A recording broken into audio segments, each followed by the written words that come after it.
Now, one of the cool things is now that it's been a year after some of the switchgrass that we planted here, and actually 2 years for some of it, we can go back and let you really look and see how well it's done. What's cool about this time of year is we have a layer of snow, and switchgrass will be one of the only grasses or any type of weed growth that's out there that's actually standing up to the layered heavy snow. And so you can easily see the switchgrass popping through the snow. We talked about 4 easy ways to plant switchgrass last year. And we're actually, and I invite you, I really want you guys to check this out at the latter half of this video. We're gonna actually go in the field and we'll go around to all 4 of those areas and take a look at that switchgrass and how well it's doing and talk about each way that it was planted. So it's all about matching the conditions that you have to effective switchgrass measures of planting. And we'll talk about each one of those ways. You have to follow the steps.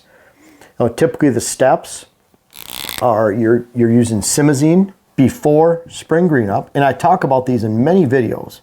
So there's no reason to miss any of these. Simazine before spring green up. Glyphosate combined with 2,4-D. And that is about 2 weeks after spring green up. You want those weeds growing aggressively. I had a client a few years ago that sprayed when it's snowing out, when there's flurries. That's too cold. You want it to be warm so that the weeds are actually growing aggressively. The faster they're growing, the easier they are to kill. So when they're dormant during the summer, they're just sitting there, hard to kill, like ferns. You kill ferns when they first open up to that leaf. You can kill them to a very high percentage. If you wait till late July, August, and they're dried out and half dead and they're somewhere dormant, you're not going to get a good killing. So simazine, glyphosate, 2,4-D. Sometimes you can get a 3rd spraying of glyphosate before germination. And this is where it's a little tricky. If you've had a cold spring, it's been lengthy, then you might be able to get that 3rd spraying in before the switchgrass germinates. However, if that switchgrass leaf is 2 or 3 millimeters, not even a centimeter long, and you spray, you're going to kill that emerging switchgrass. And what's interesting about that, or germinating switchgrass, if you watch the corn in the area, when corn's germinated and starting to grow, then your switchgrass is right behind it or at the same time. So that's a good sign. Typically in most areas, that'll be up north, meaning northern Wisconsin, Minnesota, Michigan, upstate New York. It'd be more Minnesota. You're at more like late May, somewhere around there. Be early May for some of the more southern areas, whether that's Oklahoma, Tennessee, West Virginia, Kentucky, Virginia. In that line, you're going to be a little bit earlier, maybe even the end of April because of the earlier spring green up. And so you really want to watch that right there. But if you can get a 3rd spraying, you have the simazine first, 3 quarts per acre, then 2 quarts per acre of glyphosate mixed with 1 pint per acre 2,4-D, and then finally only glyphosate that 3rd time because 2,4-D has a residual of 2 to 3 weeks it stays in the soil, meaning that it stays right in the soil. If it germinates within that time frame, you're going to kill it. 2,4-D is a broadleaf killer, but it's too powerful for a young switch, and even old switch will injure if you spray too much on. So I don't encourage people to spray 2,4-D on existing switchgrass. Instead, I encourage you to mow. And so if you have weeds showing, and there's a lot of weeds by late June, mid-July, late July, then I encourage you to mow it. You can mow it down to 5 inches. Allow that switchgrass to come up because switchgrass features exponential growth. What I mean by that, it starts to emerge in May sometime. By the end of June, it's 3 or 4 inches tall. By the end of July, it's 7, 8 inches tall. And by the end of August, it's 40 inches tall. So when you're mowing, you want to get it to that point of exponential growth so that the switchgrass highly outcompetes the weeds, and that's why you mow it to that point. You can mow the following year 3 times. We've done that at least twice in some areas of 2-year-old switchgrass, and then we'll let it go this year. But you have to maintain it. You have to have a plan, and that's the problem with a lot of switchgrass. There's shortages right now. So with those shortages, it means that cave and rock switchgrass is very hard to get. Now, John with Northwoods Whitetails, that's one of the things he specializes in getting switchgrass. He has a lot of big rock switchgrass from northern Canada. It's a northern species. It's supposed to be a great species. We're going to plant it there, a lot of it this year. Also, he has a big order of cave and rock switchgrass that's coming. And then also he's researching some of the varieties that are more specific to a certain location. Most of those varieties are a little bit shorter. Sunburst in southern Michigan, southern Wisconsin, into Ohio, Indiana, Illinois. Not a bad variety, but not something you want to plant in the extreme northeast or in Minnesota, over into the Dakotas, Nebraska, down to Iowa. That's more Shawnee. So if you plant Shawnee in a cave and rock area, which would be more central Midwest, then you can expect it to be a little bit thinner and shorter. If you plant Cave and Rock over in South Dakota, North Dakota, down in Nebraska, the reason they call it Shawnee, that designates that area. They also have a Dakota variety. Dakota is a shorter variety, so you'd want to plant Shawnee over Dakota, but Dakota is an option if you have it. It's just going to be 4 or 5 feet tall instead of 6 or 7 feet tall. Sunburst is a little bit shorter than than Cave and Rock, but not a bad one. Blackwell is more southern Illinois, southern Indiana, southern Ohio, a little bit shorter variety. So really pay attention to those, because if you need that screening, and I'm encouraging you not to buy it just to buy it and waste it. There's shortages out there. People are buying switchgrass right now, and it kind of reminds me of the toilet paper run in early COVID days, where they're just going and stocking up on cases of toilet paper, and all of a sudden they have a 1.5 year supply of toilet paper. Well, where do they put it? You know, they don't need it. It's just sitting there, and it was exacerbating the problem, something that wasn't really a problem in most areas. And so switchgrass right now, there are shortages because of wildfires and drought out west. And so I would encourage you, if you can get a hold of Cave and Rock, plant that for screening exterior areas. And then when I talk about those diversity pockets, where you're letting early successional growth coming in, you're planting cuttings from big rock trees out of Chippewa Falls, you're planting seeds of box elder, red maple, then surrounding that with pockets on the inside of a field with shorter growing Dakota varieties, Sunbelt or Sunburst, even Shawnee in some of the areas that it typically shouldn't be planted, but you're looking for a shorter growth, a stronger growth, even Blackwell. So there's varieties, I would use those on the inside. Areas you don't need that overall height, use the Cave and Rock, the Big Rock RC for areas for screening. And so think about that, where you need screening or where you need growth to complement bedding, or even pollinator pockets that I talk about. So there's a lot of varieties you can plant. Here's all of them right here that are common: the Dakota, the Sunburst, the Shawnee, Cave and Rock, Big Rock RC, and then the Blackwell. So there's a lot of different ones that are more specific to a certain area. Cave and Rock covers a large area. Shawnee covers a large area out west and to the north, up into North Dakota. But they have their different regions that they're appropriate for. So John's feverishly working on big supplies. He'll probably go through twice the amount of seed that he did last year. And he's looking at that because we have a lot of clients we talk to, and he's trying to really match the needs of those clients and you as a viewer on YouTube, and he's doing a good job at it. And he's even going to the point of getting some of these varieties that are more specific to your area. So make sure you're matching those to your area.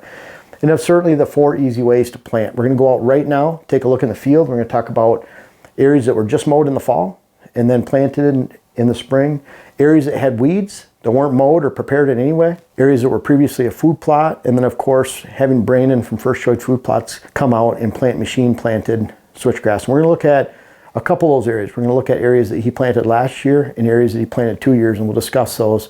But let's go skip around the property. We're getting to that point where it's starting to warm up a little bit. I know we're getting big snow this afternoon. It's a little windy out, so I hope you guys will tolerate the wind and noise. But at the same time, I really want to show you guys what this looks like coming through the snow. So let's go get out there and we'll skip around and take a look at it. And Kevin Smith's with us, our habitat designer out of Ohio and Pennsylvania. He's also flying to clients. Dylan's here. So all 3 of us are going to get out and hit the woods. And hope you can appreciate it. We've shot some videos today. Kevin's given some of his input. And I know if you guys have the ability to hire him and get him out to the property, you're going to be very fortunate that you're able to do so. Dylan and I are, for the most part, booked up for fall or through the end of the year, except for some areas of Wisconsin in summertime. I always schedule a December trip. I won't be scheduling that till July, August. And then Kevin's filling up fast. I expect him to be fully filled up with his schedule by probably May, June time for the rest of the year. And then we'll switch to scheduling for next year sometime midsummer. So can't believe it's already that point of the season, but it goes by fast. And let's go check out some growth outside of some switchgrass in the snow. So this is an area that was machine planted, and all I did here was spray it 2 to 3 times last year. I sprayed it with glyphosate and 2,4-D first. I got a second spraying of glyphosate and 2,4-D. And then Brandon came out here and drilled this strip right here along with some others, and he drilled that the end of June. So it's pretty late. We're getting that soil, or getting that seed down in the soil for good seed to soil contact. We're getting that seed onto damp ground, and then with appreciable rains it germinated. Now you have to look at like John Comp with Northwoods Whitetails. He has a lot of switch that is high germination rate. That means it's soft seed, it's available for germination right away. If if you look on your bag and you're seeing a high percentage of hard seed, that's that percentage that needs to go through stratification or a lot of rain. So when you're planting late June, a lot of that seed will not germinate. In this case, we had soft seed that germinated fast, and you can see how well it's done. This switchgrass right here, I want to point this out too. If you can watch here, you can see this crust. Look at this crust right here in the snow. You can see that switchgrass sticking right out of that crust. So it's doing really well. Now this switchgrass I mowed once last year towards the end of July because there's some weeds mixed in, but you can see what's standing still here. You can always recognize the switchgrass with this soft seed head right here. You can see that down here if you see that against my glove, but it's coming in really well. Now the machine planted is nice because we had literally briars. You can see what's right over here. This was what I sprayed through last year. I sprayed this, and then we just put those rows in with the machine planted switchgrass. But you can see how much snow there is here. And that switchgrass is sticking right through, doing a great job. Now, a lot of these are growing in rows. They're hard to see, but Brandon went over this a couple times so we get a good amount. I actually like the broadcast rate better because then you get a seed every 2, 3, 4 inches. Each one of those will grow into a cluster, and you get more of a smothering effect on the ground. So this was sprayed 3 times, twice with 2,4-D and glyphosate. 2,4-D is 1 pint per acre. We combine it with 2 quarts per acre glyphosate. That's at that time where it's 7 to 10 days after spring grain up. We did not spray simazine here. And then sprayed it again, and then again the end of June at the same time with just the glyphosate at that time, no 2,4-D. And then this is what we have. This, I expect, maybe we'll mow this once or twice this year, but probably just mowing it once in May. The switchgrass will emerge with spring green up, and I would expect this to be 6 to 7 feet tall by fall and be a highly effective screen from the woods on the inside with our approach along this access route. So let's go look at some more areas of planted switchgrass so you can look at, kind of decide what you have in your area and which option would be the most appropriate for your situation. Now this was food plot planted switchgrass. What I mean by that, whether it's open ag or open food plot, the ground's exposed, it's been somewhat chemically controlled, and then we're just broadcasting the seed on top of the soil sometime in March, February. Could do it as early as even October, late September in most areas. But we're broadcasting that seed on the soil. We're applying simazine at 3 quarts per acre before spring green up. So when the ground's pliable, nothing's growing yet. Simazine is a pre-emergent. So we're applying that, and you can see here, this simply broadcast, 8 to 10 pounds per acre, which is usually setting 1.5 in an earthway model 2750, very easy to spread. This much seed plants an acre, but you can see how well this is coming in, all the way across here. I fully expect this switchgrass, we might mow it in May to control weeds, but it'll grow to be 6, 7 feet. So we applied the simazine. We'd already frost seeded the switchgrass. It won't hurt the switchgrass. 2 to 3 weeks after spring green up, when the weeds are growing aggressively and it's warm, meaning 50s, 60s, not 30s, 40s with snow flurries, then we're applying 2 quarts per acre of glyphosate, 1 pint per acre 2,4-D, and then we're getting another spraying in, if possible, of glyphosate at 2 quarts per acre, not the 2,4-D, before the switchgrass germinates sometime in early May to mid-May. You don't always get the opportunity for that third spraying. You have the simazine, the mix of 2,4-D and Roundup, and we did not this year because I was too worried that the switchgrass would be germinating and we'd kill it. And so we had the simazine. It was food plot space the year before. In fact, it was corn. We broadcast the seed. Now you can see it. You can see how well it's doing down this way. So this whole front will be 6, 7 feet tall. It's about 20 feet wide. We're gonna have corn on the inside of that. Our axis is on this side. You can see how wide the planting is all the way around.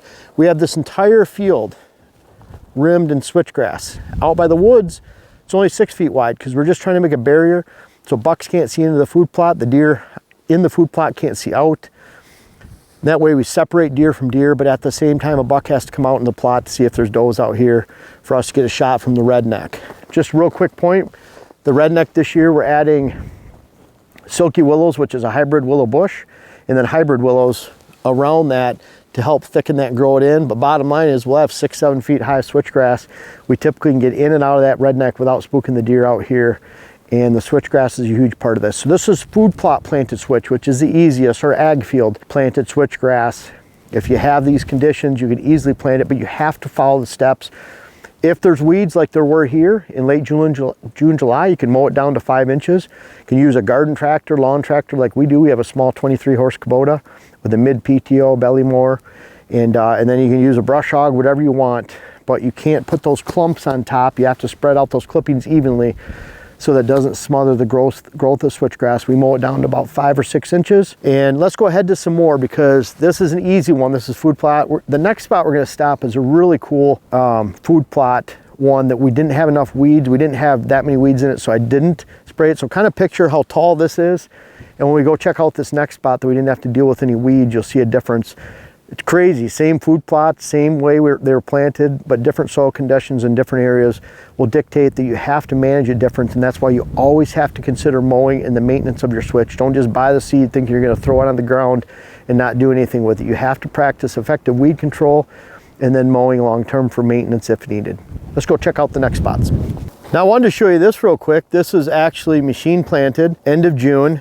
And this is the second year for it. And something about machine planted is, even if you're planting at a high rate, you're planting typically in rows, whatever that spacing is.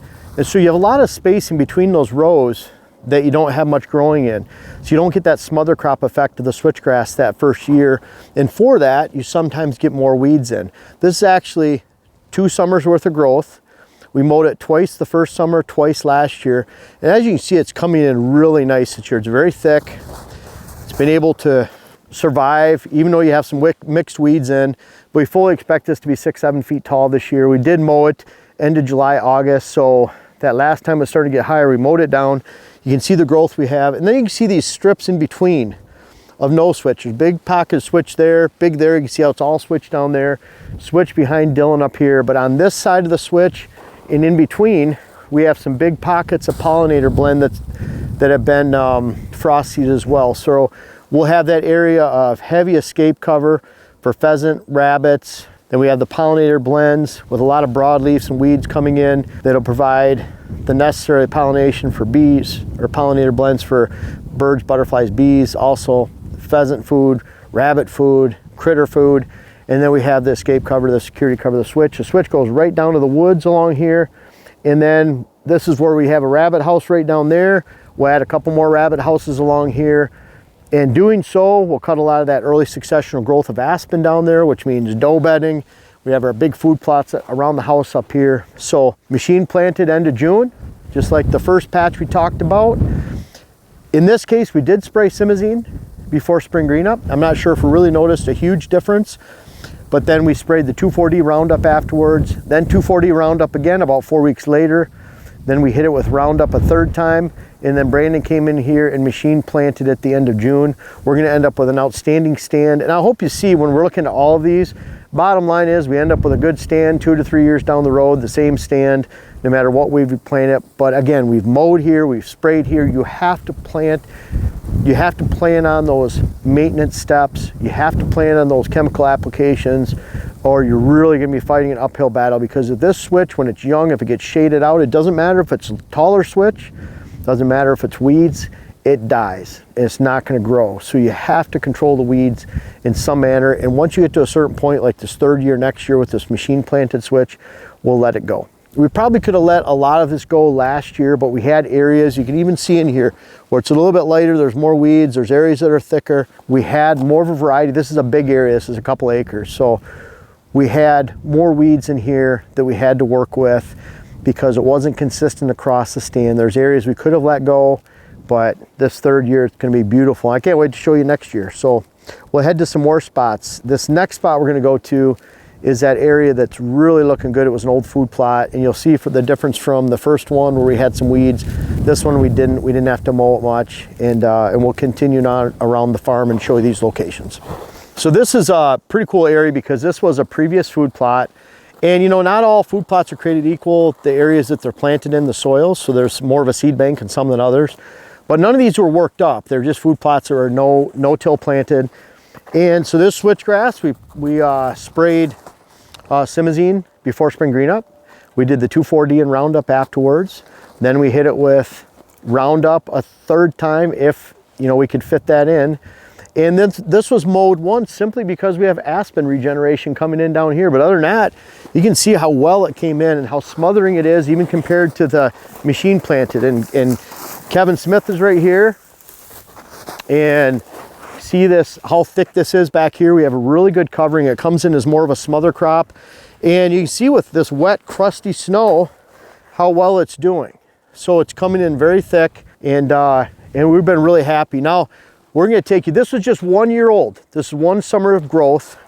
And I'm gonna take you now down to an area that's 2 years old of a food plot we planted. You can see how thick it is. But again, just throwing it on the ground. And down there, we're gonna show you a little bit different because I actually planted that later. This was frost-seeded switchgrass. We followed the steps, all of them that I talk about. The one down there, we didn't buy the land, so I didn't want to put switch out, but it was a previously planted food plot. I sprayed it twice in the spring, and then sometime the end of June, we had really good rains in 2020. So I broadcast the switchgrass on exposed soil with no weeds, and then we got great growth. The weeds have been taken care of with the food plot, then multiple sprayings in the spring. We've mowed one small section of that, the rest we've just let go. And I can't wait to show you how thick it is, because just with 2 years of growth, we had switchgrass that was approaching 6 to 7 feet tall, and it's that perfect planting. And that's what this will be next year. It'll be 6, 7 feet tall. We actually have a water hole down there with a tree stand in that oak tree. If you can see the leaves back there, water hole ends up a great spot. We had a doe that was there all the time. We call her Rhonda, so we call it Rhonda's Corner. That was her spot. We're able to see Venti from that spot. We're able to see, oh boy, we had 45 in that location. We had quite a few 4-year-old bucks that were going through there that we actually passed up. So next year, we hope to have a revisit with some of those at 5 years old, but a really cool spot. And the switchgrass makes it even better because they can't see out to these open fields. The water hole is about 60, 70 yards in. Just makes it a lot more secure, makes those deer feel more comfortable traveling up to the top of this hollow. And we don't have to go down the woods any further and spook the deer. So we'll blow our scent back into here because it's solid switchgrass. We can count on very few deer bedding in here. They don't like to bed in solid switch because there's no browse or food source during the day. So again, I'm excited about this. I'm excited about all the areas, but you can see, it doesn't matter which area I'm showing you, we have appreciable and really good switchgrass sticking out through the snow. But let's go look at this next one because it just really popped, and we had a great opportunity to plant switchgrass. We did. It was a later planting. It still worked out with a lot of rain, and boy, it's going to be giant this year. So let's go check it out. Now this was a food plot when we bought it, and there's a lot of weeds on it, but it had open soil. So I was able to spray it in the spring 3 times. I used 2,4-D and Roundup the first couple times, then just glyphosate, Roundup the 3rd time. And that was at the time that I broadcast the switchgrass. And that was at a time when we're getting a lot of rains in the forecast. It was towards the end of June. And because we use high quality seed from Northwoods Whitetails, the germination rate's high on it. The soft seed count is high. If it says hard seed at 40, 50%, that's that seed that's not going to germinate until it goes through a stratification process with numerous frost freezes, a lot of rain. In this case, we use quality seed, 8 to 10 pounds per acre, broadcast the end of June on open exposed soil that been chemically treated. Now we mowed a little area over there, which it doesn't really matter. That was 2 years ago, 2 summers ago. And you can see how well this switchgrass is done. It's outstanding. We get a lot of wind off this field right here, and you can see how it's drifted through here. But even in this drifted area, there's a lot of area where critters, rabbits can hide. And then you can see how tall it is in most areas. And it's very thick. It's coming in great. And it's going to be an outstanding stand in the summer of the 3rd growth, which is coming up. So we have a lot of growth in this area. Again, this was just food plot. We didn't plant it till the end of June. We got lucky with a lot of rain. If this just sat here and we didn't get rain all of July and early August, we wouldn't have gotten much growth here, but the seed would have actually been viable, stayed in the ground, but it probably got a little bit of growth in August, and it would have been fine the 2nd year. So got to be patient. Sometimes you don't see that switch first year. Sometimes in this case with a lot of moisture, it popped really fast. And so just keep that in mind, be patient, have a plan for success. And then we're going to go to 2 other areas now. In those areas, one was full of weeds, just use Simazine, the 2,4-D and Roundup, and then mowing. And the other area we mowed in the fall, and then we actually germinate or did the frost seeding and spring process, and I'll show you both those, how they look, and then we'll get out of here. I'm just showing you some of the switch here. We have about 9 acres planted and various methods. Just choose one that's right for you again, and you could find success if you plan for it. Well, this is a pretty cool area of switch right here, because this was nothing but a weed field last year. Hadn't been mowed, hadn't been maintained, sprayed, planted, or anything. It's just off in this corner. We were able to broadcast switchgrass here into the weeds. And if you can just take your foot, kick it a couple times and get down to the soil, that's good enough for the switchgrass to get on the soil with frost seeding. But you have to practice proper weed control. What I mean by that is we put simazine here as a pre-emergent before spring green up. That took care of a lot of broadleafs, a lot of weeds that would fight that switchgrass growth when it's young. Then we hit it with Roundup and 2,4-D. Then we planned on mowing. So when we mowed this, we mowed it probably, I would say, early July, and it looked pretty clean. We could see that switch starting to emerge above the weeds. So this just had one mowing on it last year. You can see there's not a lot of weeds in here. In fact, look how thick this is back here. Really coming in well. So very, very thick in switch. That's because we broadcast it. When you broadcast it, you get a more even amount of seed spread over every 2 or 3 inches instead of rows. I actually like this method better than even machine planting. Sometimes machine planting is the only option, especially when you get that seed in the ground more late June and it's an open grassy field area. You can spray, then you can drill it in, say an area that has a thicker layer of thatch and weeds in it. But in this case, we could just kick the soil. We could see the soil pretty easily through the debris and thatch that was on the ground.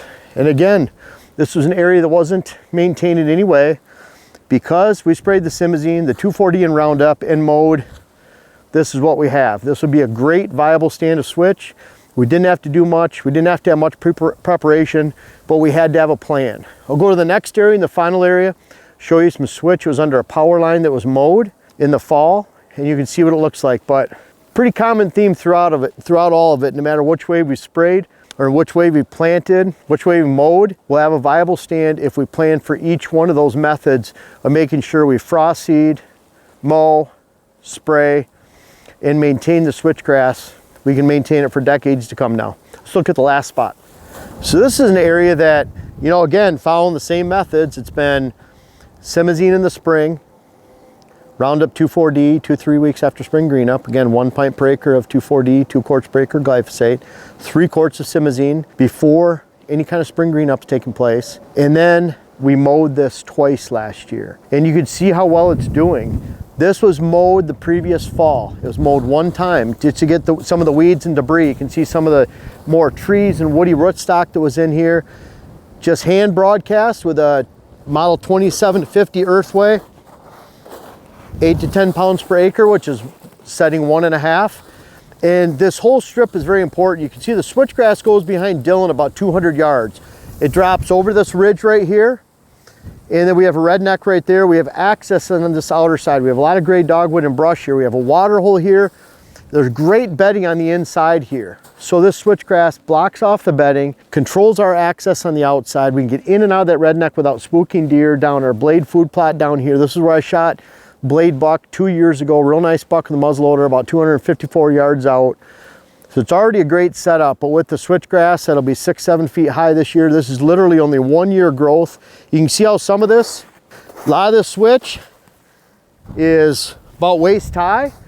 And you have to consider that we have a bunch of crusty wet snow that's fallen on this, and the switch is still coming through. And that's what I like about switch. If this was big blue stem, little blue stem, Indian grass, CR pig mixes, the snow would just be white here. It would be laying flat. There would be no cover. By the time this gets 6-7 feet tall, we can have rabbits living in this gray dogwood. We have pheasants living on this edge, which we already do. Now we're giving them the ultimate escape cover. This is also a screen for the bedding area on the inside.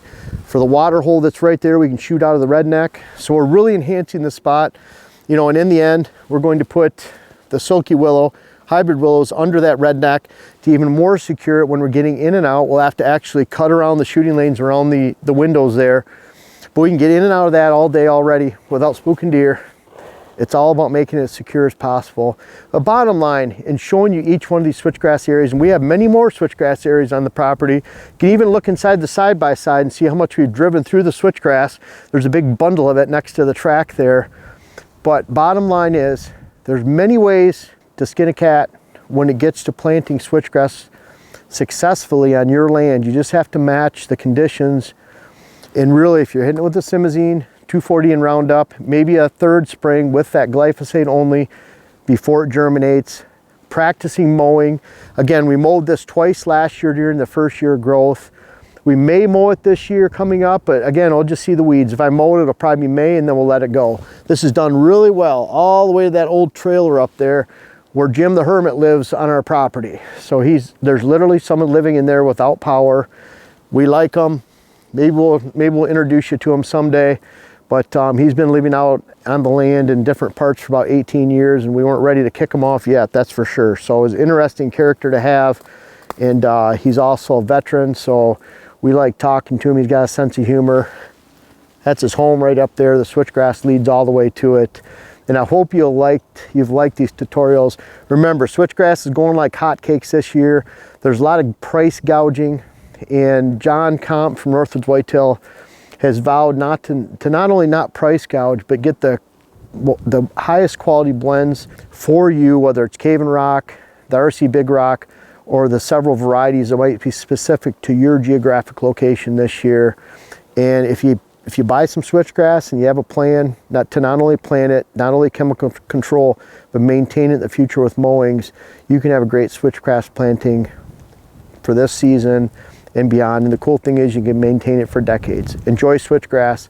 It's a great planting, but you have to have a plan and a plan for maintenance too. Folks, I want to make sure you check out my web class video series, whether it's how to design your food plot program or how to design your property in general. And we have a new one coming out that'll be how to hunt the rut. But these bucks back here are a testament. Some of these bucks go back to 93. They're even in different states. I urge you to check out those web classes so that you can help yourself, help your land, help your hunt. The link is in the description. And also for those that have tried them out, I encourage you to offer some feedback in the comments below. Thank you.